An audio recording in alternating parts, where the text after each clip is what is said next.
नमस्ते दोस्तों, राधे राधे आप लोगों को। मैं आज एक बहुत ही प्यारा माता रानी का गीत सुनाने जा रही हूँ, पचरा गीत।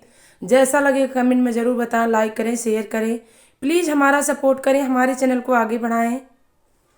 फेरा भगतन पे नजरिया है, मयरिया हमारी ना। फेरा भगतन पे नजरिया है, मयरिया हमारी ना।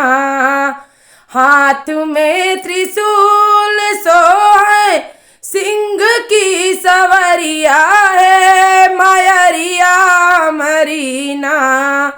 हे मयरिया हमारी ना। काट्यू असुरन के मऊरिया है, मयरिया हमारी ना। काट्यू असुरन की मऊरिया है, मयरिया हमारी ना। फेरा भगतन पे नजरिया है, मयरिया हमारी ना। कलकत्ता के काली हैलो, विंध्याचल भवानी है, मयरिया हमारी ना। हे मयरिया हमारी ना। लिहलू कन्या अवतरवा है, मयरिया हमारी ना।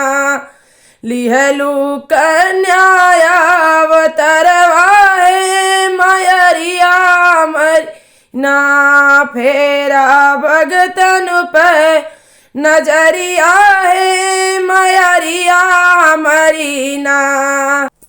नंद कुल में जन्म ले लो, कृष्ण की बहनिया है, मयरिया हमारी ना। हे मयरिया हमारी ना।